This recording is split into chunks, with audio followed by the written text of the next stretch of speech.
Hi friends. आज हम वैदिक कल्चर की बात करेंगे। तमिलनाडु बोर्ड की जो 11वीं की बुक है उसमें वैदिक कल्चर जो तीसरा चैप्टर है उसके बारे में हम बात करेंगे। हमने दो चैप्टर देख लिए हैं। एक तो हिस्ट्री कैसे इवॉल्व होती है और दूसरा चैप्टर जो हमने पैलियोलिथिक, मीसोलिथिक और नियोलिथिक, उसके बाद हड़प्पन सिविलाइजेशन के बारे में देखा था। आज ये तीसरा चैप्टर देखते हैं इसमें क्या है। देखिए, आपको याद है ना, जब हमने टाइमलाइन डिफाइन की थी 10,000 साल से पहले के, यानी कि 10,000 बीसी के पहले का जो पीरियड है उसको पेलियोलिथिक या ओल्ड स्टोन एज में डालते हैं। 10,000 से 6,000 वाली जो डालते हैं वो मीसोलिथिक यानी कि मध्य पाषाण युग में, और 6,000 टू 4,000 बीसी का जो पीरियड है उसको हम डालते हैं नियोलिथिक में, नवपाषाण में। और उसके बाद नवपाषाण के बाद में हमारा जो आ जाता है वो आ, ये Indus valley civilization, Harappan civilization, ये सब हैं जो चालकोलिथिक पीरियड है, जिसमें कि कॉपर प्लस स्टोन दोनों यूज़ हो रहा था। ऐसी सिविलाइजेशंस हैं। और उसके बाद में मेटल्स का एज आ जाता है, मेटल्स का एज आ जाता है। ठीक है, तो हम देख लेते हैं। तो हमने देखा कि 4000 तक आपका नियोलिथिक चला। और हड़प्पन सिविलाइजेशन के बारे में जो एक थोड़ा सा जो हमारे इतिहासकार हैं उनमें मतभेद हैं, क्योंकि एग्जैक्टली डेट फाइंड आउट करना संभव नहीं है। अलग अलग साइट्स पे अलग अलग सामान मिल रहे हैं, और उन सामान या उन वस्तुओं की जो कार्बन डेटिंग करके या डेंड्रो टेक्नोलॉजी के द्वारा जो हम अ, उसकी एज का डिटर्मिनेशन करते हैं, उसकी एज पता करते हैं, तो हमें अलग अलग साइट्स पे अलग अलग एज मिलती है। इस तरह से वो जो एक सिविलाइजेशन का टाइम फ्रेम है वो वेरी कर रहा है। फिर भी अगर एक लार्जली एक कंसेंसस देखी जाए तो लगभग यही 2500 के आसपास, 2500 से 1750 बीसी का ये जो टाइम पीरियड है वो हड़प्पन सिविलाइजेशन का माना जाता है। अब उसी के आगे बिल्ड करते हुए हम देखेंगे किस तरह वैदिक कल्चर आई। सबसे पहले देखते हैं अराइवल ऑफ आर्यन, भारत में आर्यों का आगमन। इसको कहते हैं कि ये जो है हड़प्पन सिविलाइजेशन वो 1500 बीसी तक डिक्लाइन कर रही थी, ख़त्म हो रही थी धीरे धीरे। और resultantly their economic and administrative function had slowly declined. क्योंकि हम ये भी देखते हैं कि causes of decline of Harappan civilization, उसका क्या कारण था। उसके कई कारण सामने आए थे, क्योंकि एग्जैक्ट कारण हम बता नहीं सकते, एग्जैक्ट रीजंस क्या हैं उनके। उसमें ये आया था कि हो सकता है सूखा पड़ गया हो, या हो सकता है नेचुरल कैलामिटी आई हो।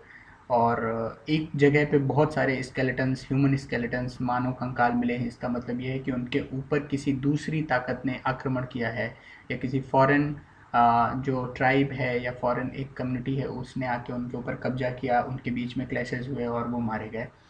और ऐसा माना जाता है कि वो आर्यन ही थे जिन्होंने उनको हराया था। यहाँ पे देखते हैं कि 1500 बीसी से पहले तक हड़प्पन सिविलाइजेशन का खात्मा लगभग लगभग ख़त्म हो रही थी। और इसी समय, इसी समय में जो इंडो आर्यन लैंग्वेज बोलते थे उन लोगों, इंडो आर्यन लैंग्वेज बोलते थे वो लोग जो संस्कृत बोलते थे, उन्होंने नॉर्थ वेस्ट इंडिया में, जो कि वेस्टर्न, नॉर्थ वेस्टर्न कॉर्नर है इंडिया का, वहाँ से इंडो आर्यन रीजन से धीरे धीरे इंटर करना शुरू किया। और शुरू में वो तो केवल छोटे से नंबर्स में थे, स्मॉल थे। इन्हीं पासेस, जैसे हम फर्स्ट चैप्टर में पासेस आपको याद होंगे ना, ये इधर हमने वेस्टर्न, नॉर्थ वेस्टर्न जो फ्रंटायर है उधर हमने सॉरी बोला था कि बहुत सारे पासेस हैं।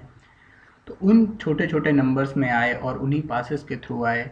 और जो नॉर्थ वेस्टर्न माउंटेन्स थे उनके बीच में पासेस थे, उन्हीं से आए।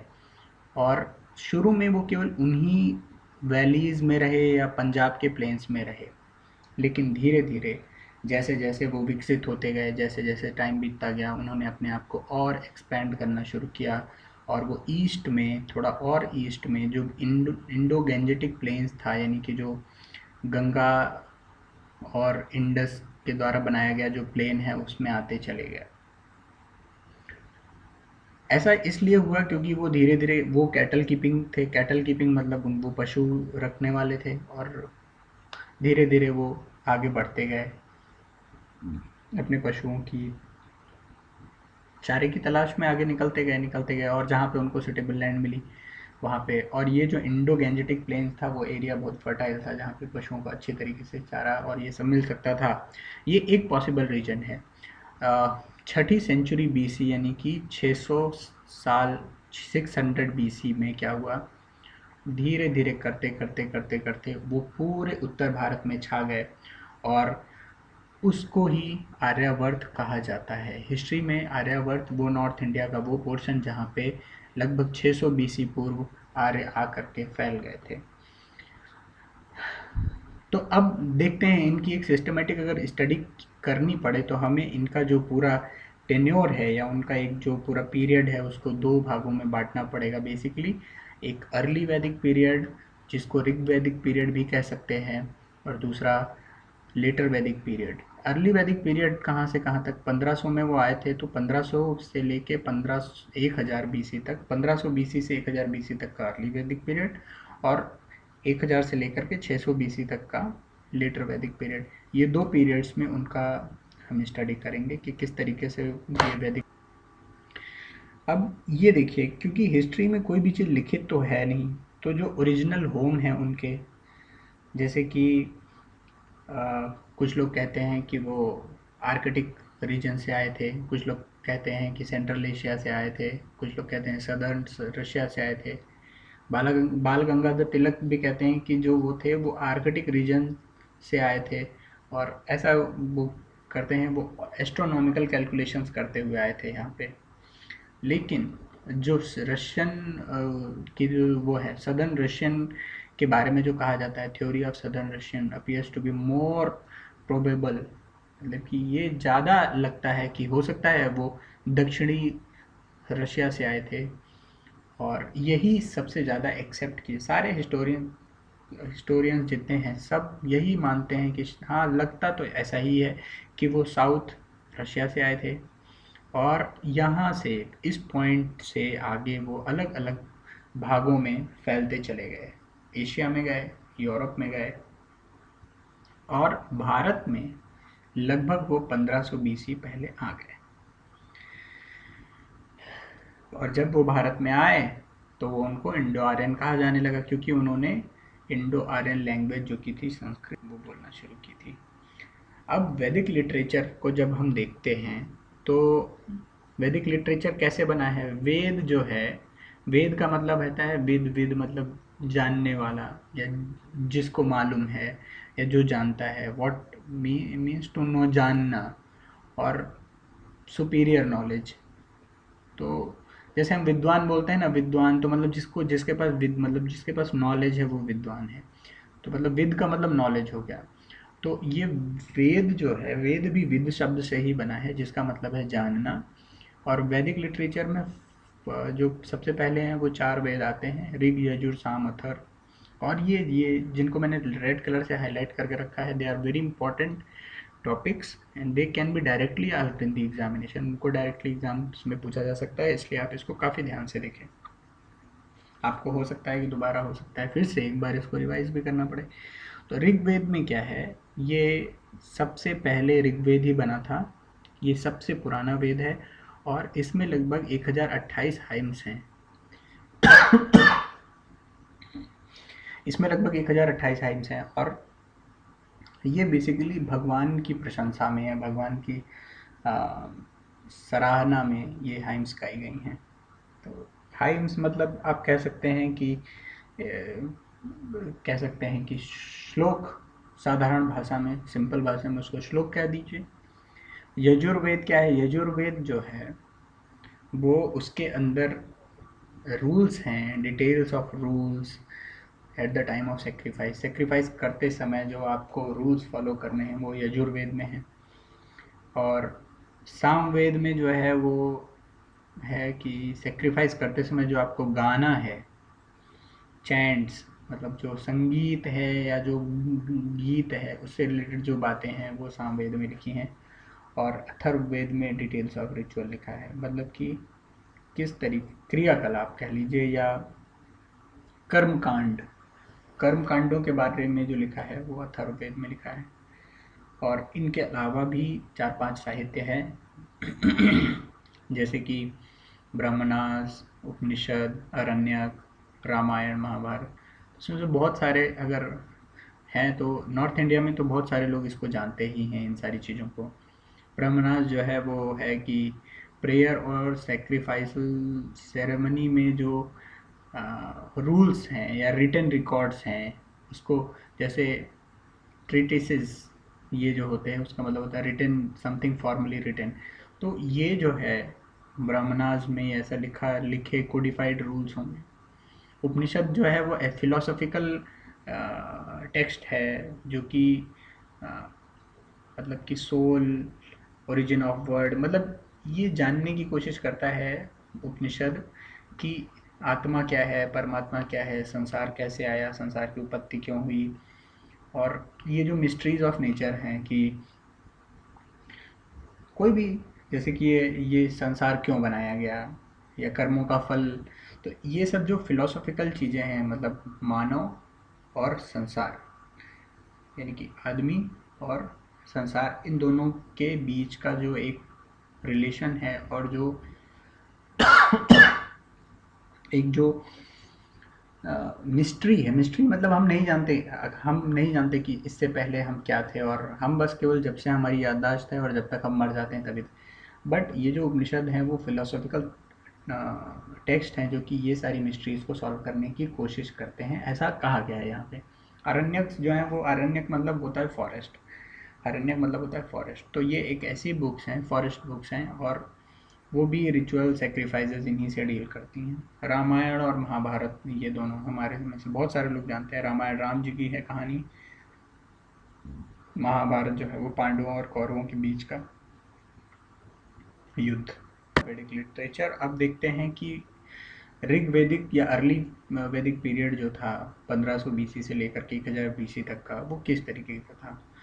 अब ये था कि जैसा बताया गया, आर्यंस इस समय केवल इंडस वैली के आसपास कन्फाइंड थे, जो कि पंजाब प्लेन्स या ऐसे था, और इसको कहते हैं सप्त सिंधु। सप्त सिंधु क्या था? सप्त सिंधु मतलब कि एक तो सिंधु प्लस सिंधु की जो 5 सहायक नदियां हैं वो 5, छठी सिंधु और 7वीं सरस्वती। तो इन 7 नदियों को मिला करके सप्त सिंधु बनता है, और इन्हीं के आसपास थे। अब पॉलिटिकल ऑर्गेनाइजेशन उनका कैसा था, किस तरह उनकी राजनीतिक व्यवस्थाएं थी। सबसे पहले एक फैमिली थी जिसको कुल कहा जाता था। फैमिली के ऊपर जो था वो ग्राम था, ग्राम मतलब गांव आज की भाषा में।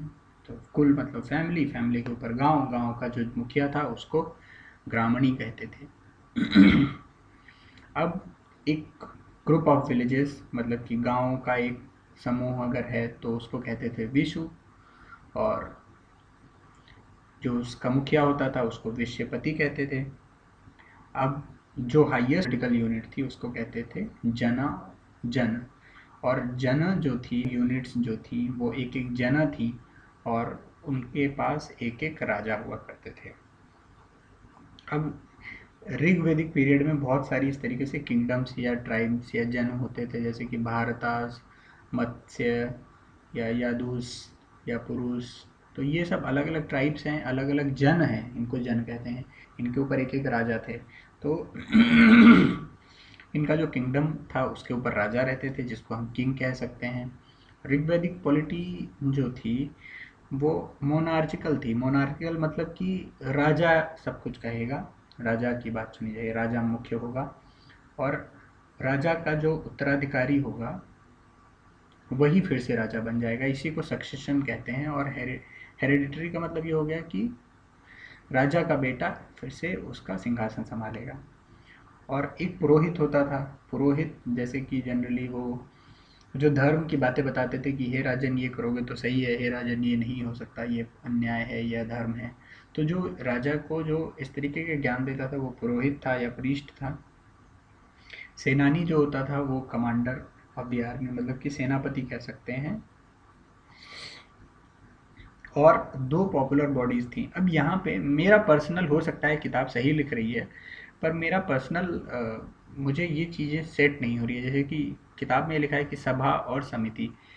अब ये कहते हैं former seems to have been a council of elders, मतलब कि ये कहते हैं कि सभा को कहते हैं काउंसिल ऑफ एल्डर्स और समिति को कहते हैं general assembly of the entire people.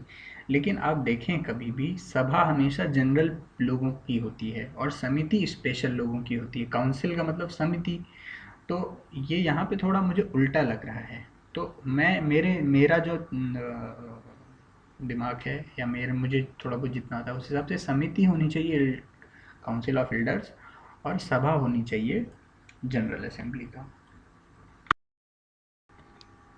Social life कैसी थी? सोशल लाइफ क्या थी? ग्रहम, ग्रहम मतलब गृह, गृह मतलब घर। बेसिक यूनिट ऑफ सोसाइटी क्या थी? कुल मतलब तो हो गया कि जैसे कि एक कुल जो पीछे से चला रहा है वो कुल हो गया। गृह मतलब अगर एक सोसाइटी का स्ट्रक्चर देखें तो सोसाइटी के स्ट्रक्चर में गृह सबसे छोटी यूनिट आएगी और गृहपति होगा उसका मुखिया। अब मोनोगैमी मतलब कि एक ही से विवाह करना जनरली प्रचलित था, मतलब एक ही स्त्री होगी, एक ही पत्नी से विवाह करना प्रचलित था। लेकिन जो रॉयल या नोबल फैमिलीज होती थी ना, जो बड़े बड़े राजा या ऐसे होती थी, तो ऐसा उल्लेख है उनकी 2 रानियाँ 3 रानियाँ होती थी, ऐसे कभी कभी उल्लेख भी ऐसा आ जाता है। तो इसीलिए कहते हैं कि monogamy was generally practised while polygamy was prevalent among the royal and noble families. तो मतलब जो नोबल और रॉयल जो मैं मतलब कह सकते हो जो बड़ी फैमिलीज थी या जो धनवान थे, ऊंचे तबके के थे, वो पॉलीगेमी में भी विश्वास करते थे। महिलाएं जो थीं या पत्नियां जो थीं घर का काम देखती थीं और उस समय तक महिलाओं को पूरा इक्वल अपॉर्चुनिटी दी जाती थी, जितना मैन उतना ही वुमेन। और उनका स्पिरिचुअल एंड इंटेलेक्चुअल डेवलपमेंट भी होता था और उनको इक्वल पार्टिसिपेशन थी उसमें। फिर इसमें ऐसा भी लिखा है कि उस समय की वुमेन जो थी उसमें कुछ पोइट्स भी थी जो कि बहुत अच्छी बड़ी पोइट्स विख्यात थी। उसमें अपाला, विश्वरा, घोष, लोपमुद्रा, ये वहाँ की उस समय की कुछ पोइट्स वुमेन पोइट्स थी। ऐसा इसलिए दिखाया गया है, हाईलाइट किया गया है कि देखिए उस समय वुमेन की जो थी स्थिति काफ़ी अच्छी थी शुरू में और वुमेन जो थी वो पॉपुलर असेंबलीज भी अटेंड करती थी, सभाओं में जा कर के भाग लेना ये सब हो सकता था। चाइल्ड मैरिज नहीं थी, सती की प्रथा भी नहीं थी। कुल मिला के सोशल लाइफ बहुत अच्छी थी, महिलाओं की भी स्थिति अच्छी थी। फिर दोनों वुमेन और मेन दोनों कपड़े अच्छे पहनते थे, बहुत अच्छी वैराइटीज़ के ऑर्नामेंट मतलब गहने थे। वीट, बार्ले, मिल्क ये सब होता था, कर्ड, घी, वेजिटेबल, फ्रूट सब कुछ होता था। काऊ का मांस खाना वर्जित था और एक क्योंकि इसे एक पवित्र जानवर माना जाता था। और उस ज़माने के जो खेल थे वो ऐसे होते थे कि चैरियट रेसिंग यानी कि रथ की दौड़, हॉर्स रेसिंग घोड़ों की दौड़, ठीक है, डाइसिंग, म्यूज़िक, डांस, मतलब म्यूज़िक, डांस और इस तरीके की चीज़ें जो थी वो फेवरेट पास टाइम माना जाता था। और सोशल डिविजन्स जो थे वो इतने रिजिड नहीं थे, मतलब कि जो सामाजिक विषमताएं थी वो इतनी इतनी बड़ी नहीं थी जितनी कि बाद में जाकर के लेटर वैदिक पीरियड में हो गई हैं। सो इकोनॉमिक लाइफ देख लें, पास्टोरल पीपल थे, चरवाहे थे, कैटल रेलिंग मुख्य काम था उनका। और चूँकि वो नॉर्थ इंडिया में परमानेंटली सेटल्ड हो गए थे, उन्होंने प्रैक्टिस करना शुरू, agricultural practices they had started. Finally उन्होंने ये भी किया कि फॉरेस्ट को क्लीन किया उन्होंने, बिकॉज उनके पास मेटल्स आ गए थे। कारपेंट्री भी अच्छी चल रही थी उस समय। और चूँकि चैरियट और प्लाउज, हल और रथ बनाने होते थे तो कारपेंटर्स की भी ज़रूरत पड़ती थी। जंगल क्लियर कर रहे थे तो उनको वहाँ से वो मिल जाता था वुड। और मेटल्स में जो थे वो थे कॉपर, ब्रांज और आयरन के आर्टिकल्स यूज़ होते थे। और इसके साथ साथ स्पिनिंग मतलब चक्का घूमना। अब चक्का किस लिए घूमता है? चक्का घूमता है सूत बनाने के लिए या कपड़े बनाने के लिए। तो कपड़े बनाना भी अच्छा काम हो रहा था। गोल्ड स्मिथ, चूँकि ऑर्नामेंट की बात हमने पीछे की, तो सोने का काम करने वाले भी थे, सुनार थे। और कुम्हार थे जिन्होंने घर के लिए अलग अलग बर्तन बनाए। अब मीन्स ऑफ ट्रांसपोर्ट अभी भी देखिए, मीन्स ऑफ ट्रांसपोर्ट रिवर का ही है, और वो तब तक रहेगा जब तक कि आप रोड या कुछ और नहीं डेवलप कर लेते। तो river was considered to be the main means of transport. और ट्रेड कैसा था? बार्टर सिस्टम से होता था। बार्टर सिस्टम से इसलिए क्योंकि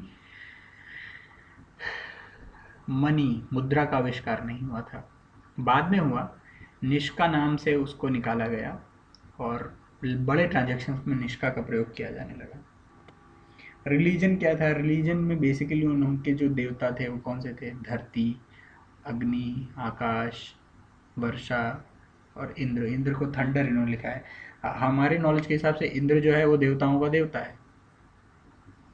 देव कौन से? ये अग्नि, वायु, वरुण, ये सब देवता हुए। देवताओं का देवता कौन? इंद्र। इंद्र जो है वो मोस्ट पॉपुलर था, लिखा है खैर इन्होंने भी। और इंद्र के बाद अग्नि था जो कि intermediary between gods and people.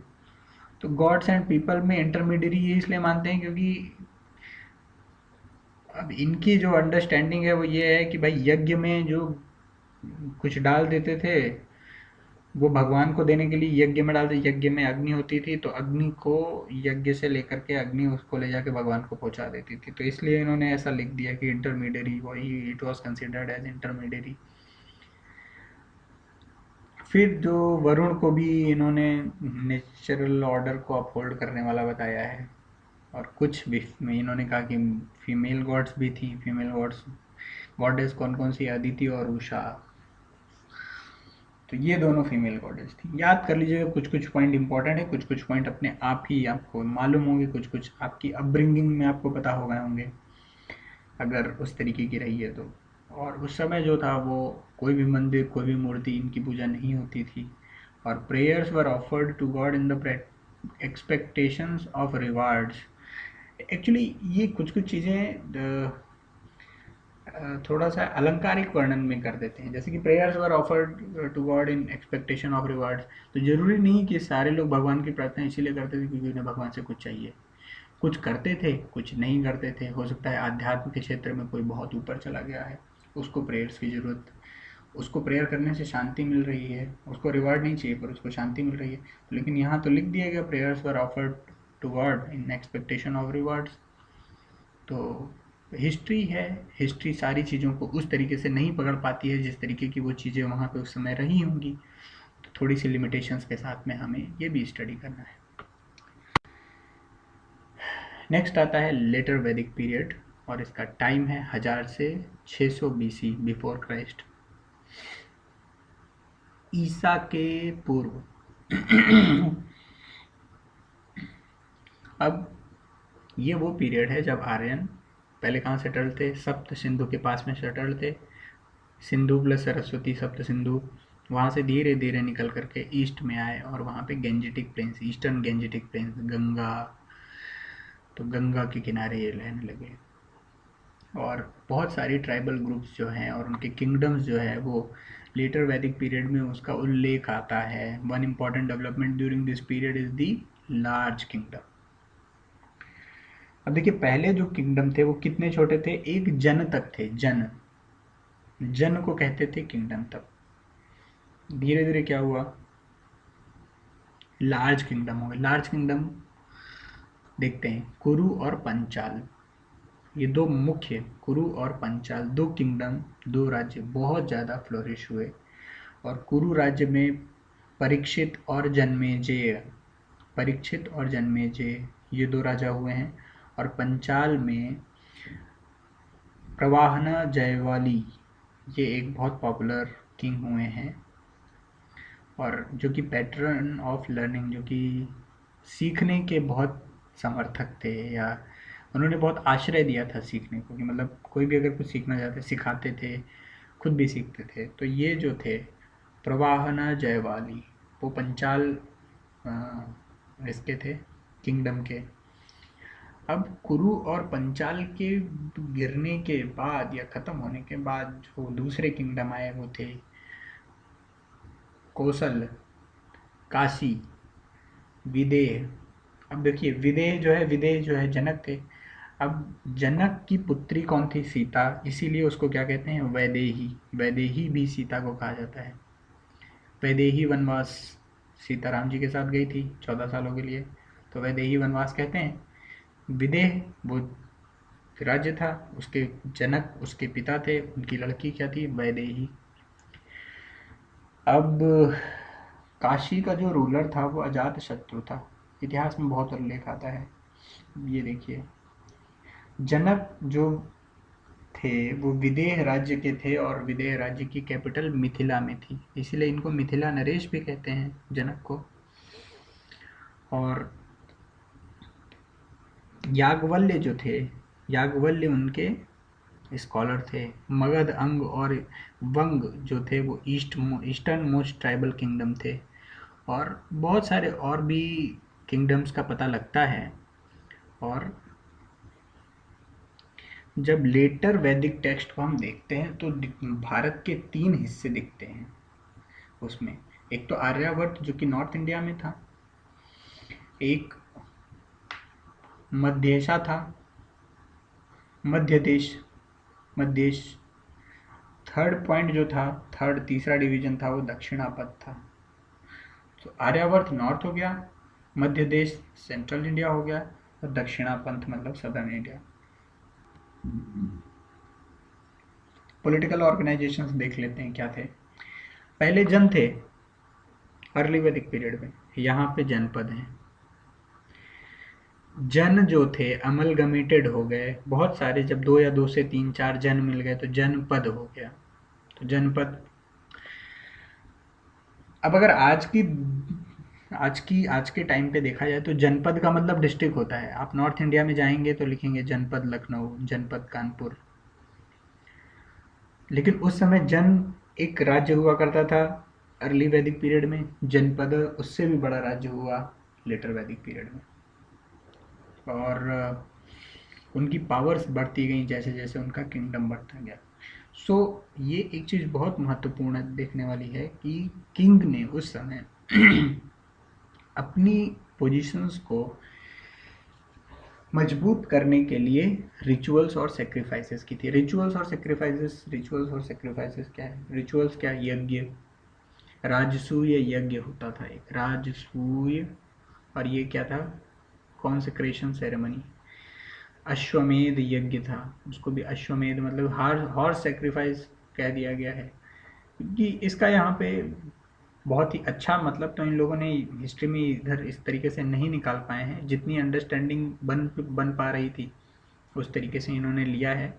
But ये सब इनके जो ये केवल एक रिचुअल्स या वो नहीं है, इनका बहुत ही प्रोफाउंड मीनिंग जाता है। प्रोफाउंड मतलब बहुत गंभीर, बहुत गहरा। अश्वमेध यज्ञ था। वाजपेय जो था वो चैरियट रेस बताया इन्होंने कि वो करते थे वाजपेयी। अब देखिए, किंग के जो टाइटल्स भी होते थे उस समय के किंग के टाइटल्स कैसे थे?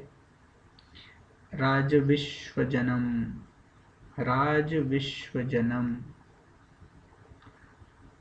राज विश्वजनन। और क्या है? अहिला, अहिल भुवनपति। अब देखिए, ये मुझे प्रॉब्लम ये नहीं है कि ये हिस्ट्री ऐसे लिखी गई है वैसे लिखी गई। अब अहिल नहीं है ये, अखिल भुवनपति है। अखिल मतलब सारा, भुवन मतलब वो धरती, और पति मतलब उसका मालिक। तो लॉर्ड ऑफ ऑल अर्थ, लेकिन यहाँ लिखा क्या है? अहिल भुवन। अखिल है, दिस इज अखिल। जिस तरह अखिल भारतीय विद्यार्थी परिषद है ना, तो अखिल मतलब ऑल इंडिया, अखिल भारतीय मतलब ऑल इंडिया। तो अखिल भुवन मतलब ऑल अर्थ, नॉट अहिल। अब एक रात और सम्राट, सोल। एक रात और सम्राट मतलब सबका एक, और सोल, होल एंड सोल। अब देखिए, लेटर वैदिक पीरियड में बहुत सारे और ऑफिसर्स को इन्वॉल्व किया गया एडमिनिस्ट्रेशन में। और पहले क्या थे? ग्रामणी कौन थे? गांव के जो हेड होते थे वो। सेनानी कौन थे? सेना प्रमुख। पुरोहित कौन थे? जो राजा को धर्म अधर्म और न्याय अन्याय और एक प्रिंसिपल या फिलोसॉफिकल जो टीचिंग देते थे वो पुरोहित होते थे। इनके अलावा, इन तीनों के अलावा और भी दूसरे बहुत सारे पदाधिकारियों को सम्मिलित किया गया।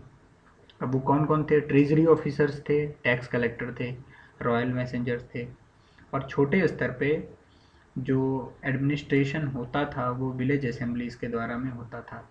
तो आपको ये कुछ कुछ चीज़ें याद रखनी पड़ेगी, क्योंकि यूपीएससी क्या करता है, कभी कभी ये सीधे ऐसे क्वेश्चन पूछेगा कि उस समय का प्रशासन ऐसे चलाया जाता था। ये जो जनपदा जो थे वो लेटर वैदिक पीरियड में पाए जाते थे, या महाजनपदा कब पाए जाते थे, या जन कब पाए जाते थे, या श्रेणी कब पाई जाती थी, या गिल्ड्स कब पाई जाती थी।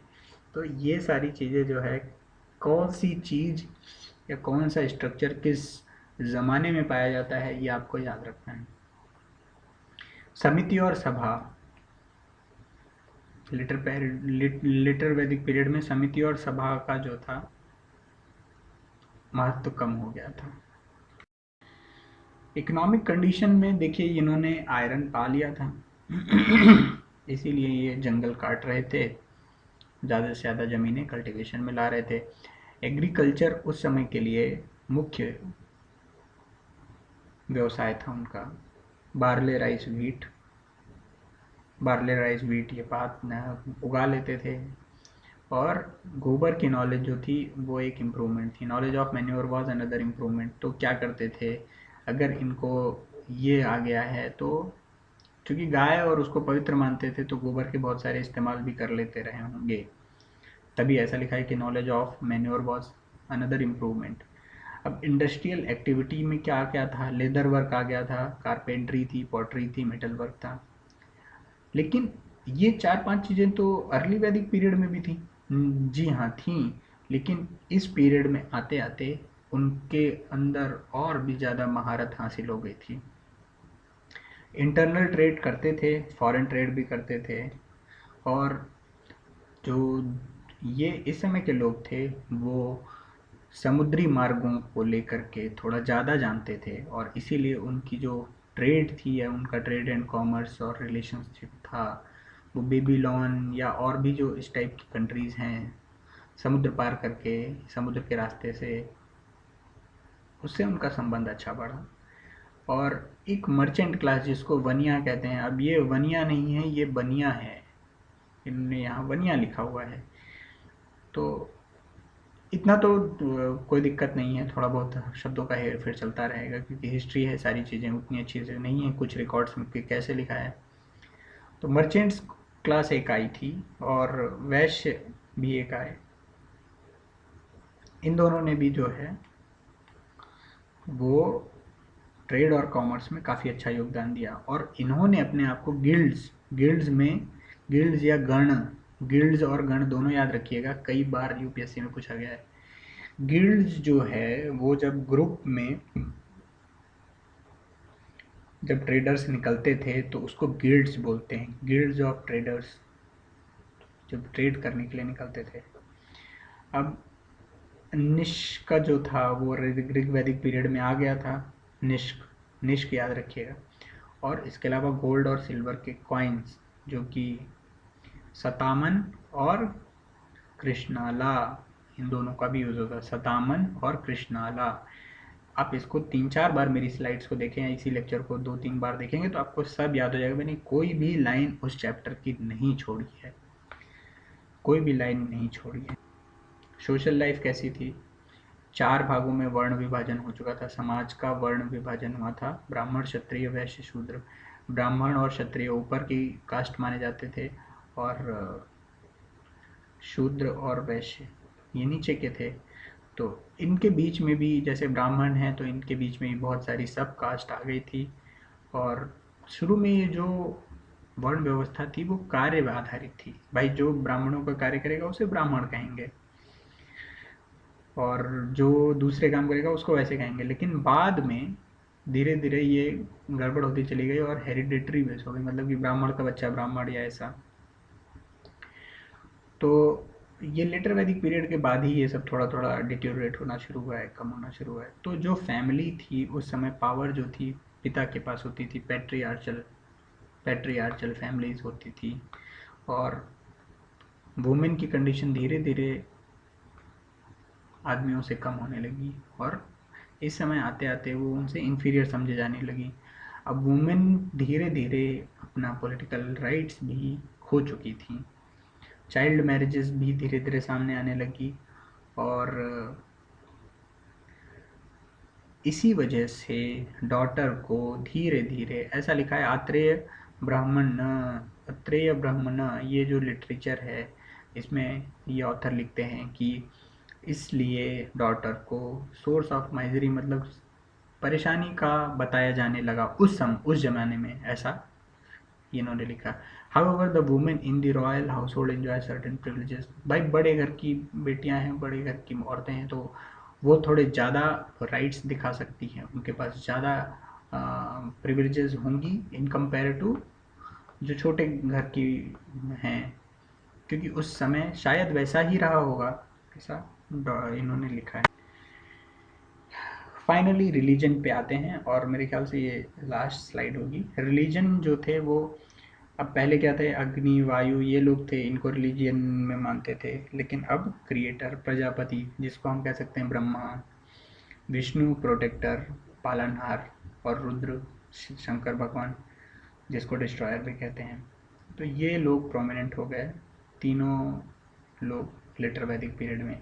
हालांकि अगर देखा जाए तो जैसा हम लोगों को ऐसा बताया गया है ब्रिंगिंग में हम लोगों को, या जैसा हमारी अंडरस्टैंडिंग डेवलप हुई है, ऐसा नहीं था कि उस समय इंद्र देव या बाकी ये सारे देवता नहीं थे।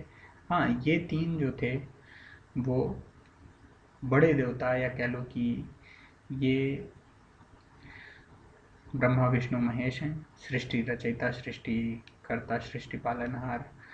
तो और उनके नीचे देव देवता, वायु, जल, वरुण, अग्नि, ये सब उसके नीचे मानो, ऐसा मुझे समझ में आता है। हो सकता है आपकी अंडरस्टैंडिंग कुछ और हो, लेकिन ये जो चैप्टर कहता है वो चैप्टर कहता है कि ब्रह्मा विष्णु महेश को यहाँ पे समझे जाने लगा लेटर वैदिक पीरियड में, और अग्नि का इम्पोर्टेंस ख़त्म हो गया, इंद्र अग्नि और इन लोगों का। और सेक्रीफाइस अभी भी इम्पोर्टेंट थे, सेक्रीफाइस क्योंकि रिचुअल जो थे उसको गॉड से कनेक्ट करते थे, important prayers declined and that of sacrifice increased, मतलब प्रेयर ख़त्म हो गई और सेक्रीफाइसेस बढ़ने लगे। अब priesthood become a profession and A hereditary one. अब देखिए धीरे धीरे मैंने मतलब ब्राह्मण का बच्चा ब्राह्मण, और ये आगे प्रीस्टहुड बिकम ए प्रोफेशन और एंड ए हेरिडेटरी वन, मतलब उसका बच्चा ब्राह्मण का बच्चा ब्राह्मण या पंडित का बच्चा पंडित, ऐसे होने लगा। और जो सेक्रीफाइसेस होते थे उनके लिए इलेबोरेट रूल्स और फार्मूले, ये सब प्रीस्टली क्लास जो थी बनाने लगी। प्रीस्टली क्लास मतलब प्रीस्ट, मंदिर पुजारी की जो क्लास होती है वो। Therefore, towards the end of this period, there was a strong reaction against the priestly domination and against sacrifices and rituals. इसलिए जब ये पीरियड था तब एक स्ट्रॉन्ग रिएक्शन आया, किसके खिलाफ? पुजारी की ये जो डोमिनेशंस होती थी, कि आप पुजारी का रोल कैसा हो गया, भगवान और इंसान के बीच का वो एक एजेंट के जैसे काम करने लगी, क्योंकि उसके बिना आप भगवान से नहीं मिल सकते। तो अगर जब ऐसा होने लगा, एक दूरी बनने लगी, तो उसका जो डोमिनेशन था भगवान, जो डोमिनेशन था इंसान पे भगवान के प्रति, वो उसके रिवॉल्ट में, उसके विद्रोह में एक बुद्धिज़्म का राइज हम देखते हैं और एक जैनिज़्म का राइज देखते हैं। जैनिज़्म और बुद्धिज़्म निकल करके सामने आते हैं, और ये ये जो क्रियाकलाप थे या कर्मकांड थे, इन्हीं के फलस्वरूप ही आए हैं। क्योंकि जैसे जैसे रिवॉल्ट आया वैसे वैसे लोगों ने सिंपल तरीका, और उनके जो रिचुअल्स हैं जैनिज़्म के या बुद्धिज़्म के, उनमें कोई रिचुअल या ऐसा कुछ नहीं है, उनमें हार्डकोर वैल्यूज़ हैं, उन वैल्यूज़ का फॉलो करना है। नेक्स्ट चैप्टर उसके बारे में देखेंगे। और उपनिषद भी, जो ऑथर्स हैं उपनिषद के, और उपनिषद जिसको हिंदू फिलॉसफी का बहुत एसेंशियल लिटरेचर माना जाता है, वो भी धीरे धीरे ये जो रिचुअल्स थी उनसे अलग होने लगा, और ट्रू नॉलेज जिसको ज्ञान बोलते हैं, पीस और सॉल्वेशन, शांति और मोक्ष की को पाने के लिए ज्ञान की आवश्यकता थी, ऐसा उपनिषद बोलता है, न कि कर्मकांड और यूजलेस कर्मकांड, मतलब कि अनावश्यक कर्मकांडों की। तो उपनिषद ने क्या बोला? उपनिषद इन पहले तो अनावश्यक जो रिचुअल्स थी, अनावश्यक कर्मकांड, उससे अपने आप को दूर हटाया और उसने ट्रू नॉलेज मतलब सत्य के लिए, सत्य जो था, सत्य की मतलब एडवोकेसी की कि आपको सत्य जानना है, सत्य ज्ञान मतलब ट्रू नॉलेज मतलब कि